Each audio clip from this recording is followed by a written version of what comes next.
applause, please, for our talented students and instructors.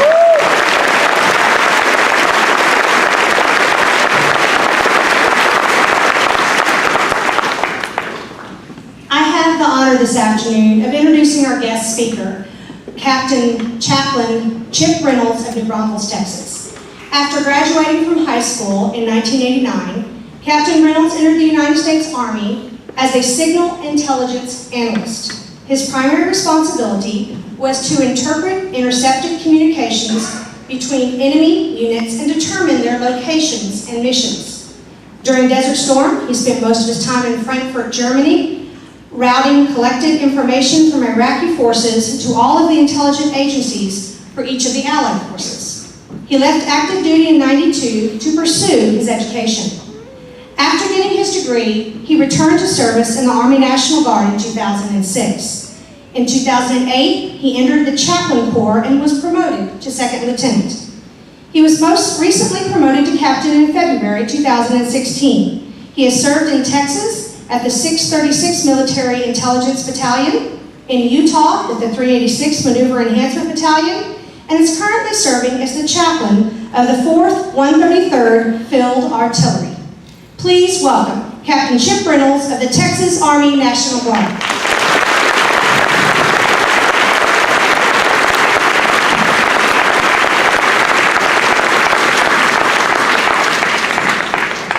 First of all, thank you for having me today. For the next hour and 15 minutes, we will be talking about... I'm glad y'all laughed. For the next 10 minutes, I do want to talk to you about a very important word to me. And that word is bravery. In 1989, I graduated from high school and went into the Army. I did lots of training across the United States. I first went to California and found out that they really are Americans. And then I came to the great state of Texas, and I found out that Texas girls really are better than anywhere in the world. And so I became one of the Texans. And then I went to Massachusetts, and from Massachusetts I came back home for Christmas holidays before I was going to deploy to Iraq or Kuwait via Frankfurt, Germany. While I was sitting on the parking lot of my church, 19 years old, and it was January 16th at 7 o'clock in the evening. And all of the music and all of the radio stations went dead because we had just entered ground forces into Iraq. Most of you probably remember just about exactly where you were at that point. It's the first war that we have been in since Vietnam. We had done some excursions, but this was the first time we had mobilized troops again to go into a country of this magnitude. And at 19 years old, and having enlisted, my initial response was fear. I was scared because I knew that at 19 years old that I was about to do something that no one in my family had ever done. I was a first-generation soldier. My dad was drafted, but he couldn't see, he couldn't run, and he couldn't touch his toes, so they pretty much kicked him out. And then I joined. And the first thing that went through my mind was, you know what? I'm going to a place that I don't speak the language. I'm going to a place where I don't understand the culture. I'm going to find a war against people that think completely differently than I do. And I was really, really scared. After about 5 minutes of being really, really scared, I kind of took a deep breath, and as I exhaled, I let all of that go, and then I thought to myself, you know what? This is what I signed up for.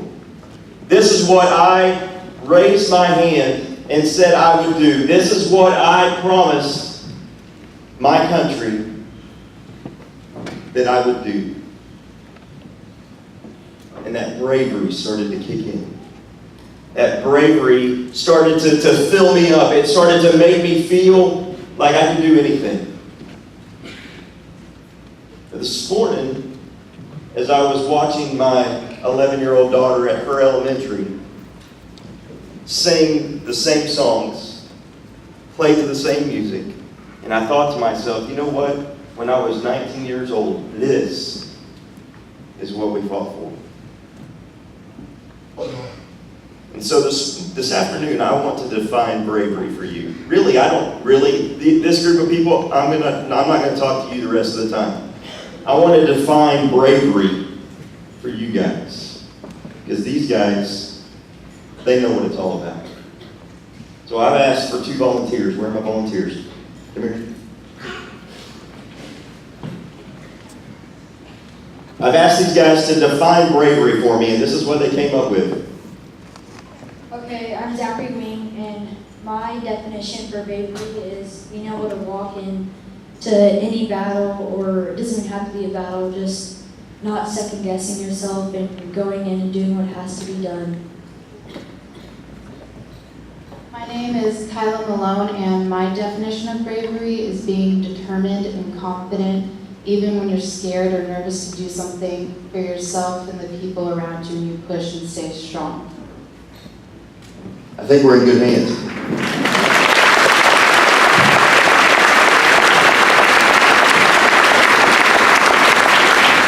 This is what Merriam-Webster said about bravery. It is the quality that allows someone to do things that are dangerous or frightening.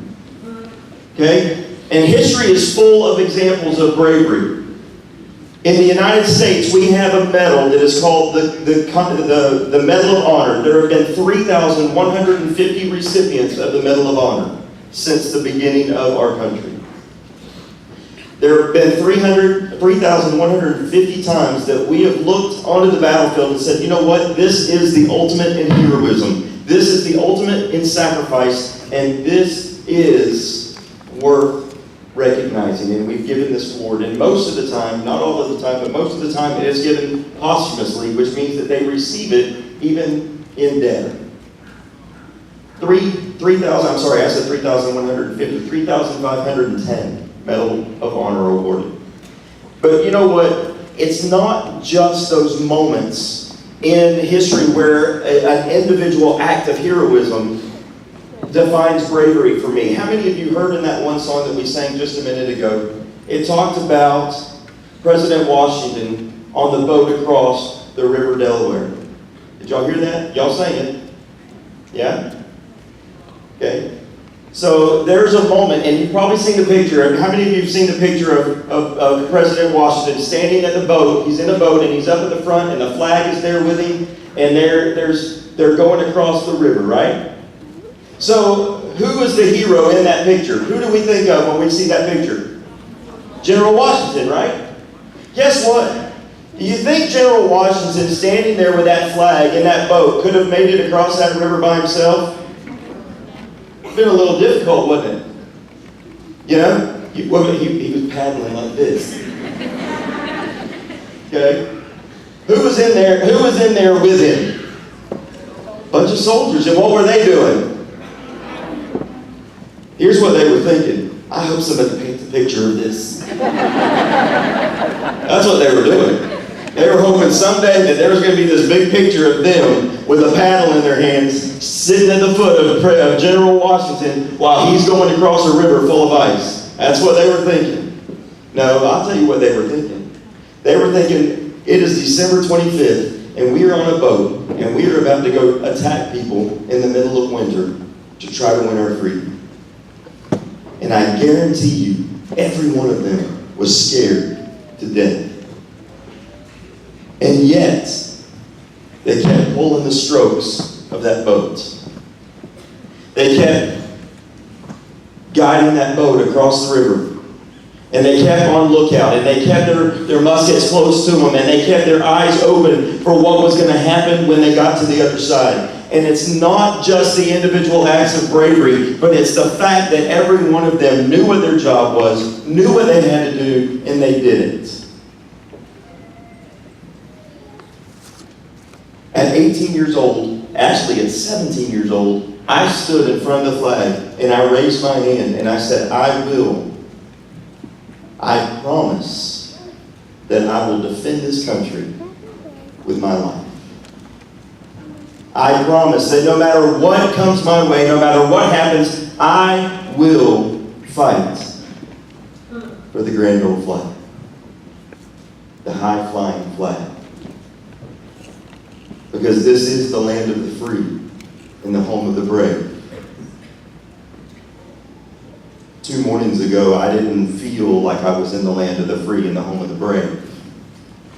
2 days ago, I saw America falling apart at the seams.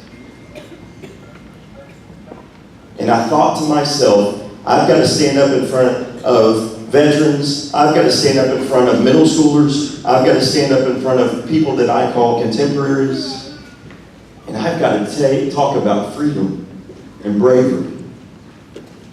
President-elect Trump had a slogan for his campaign. What was that slogan? Keep America great, or make America great again. And I thought to myself, you know what? He ran on this slogan. This was his mantra. This is what he said over and over and over again. And I kept thinking to myself, you know what? There is not a single person that I know on their individual acts that can make America great again. It's going to take every single one of us. You see, folks, we've got to stand side by side, because some of you are going to be pulling the oars.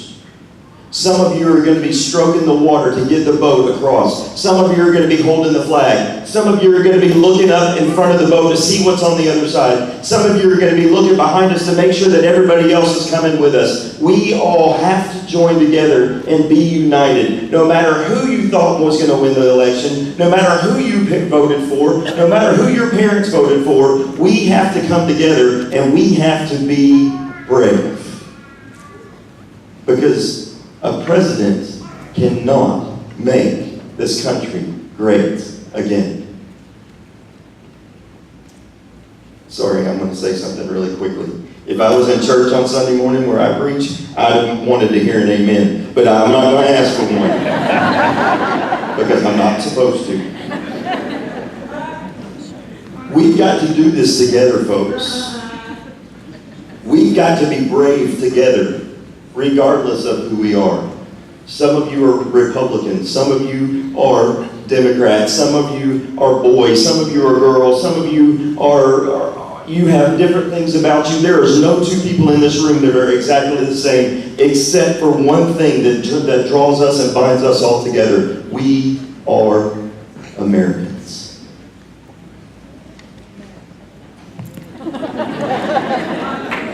I didn't ask for it. We've got to be united. We have all got to be brave if we plan to do what General Washington intended us to do and to be a great nation. We've got to do it together, and we've got to stand bravely side by side, looking ahead, looking behind, drawing each other to our side, and being one nation, united.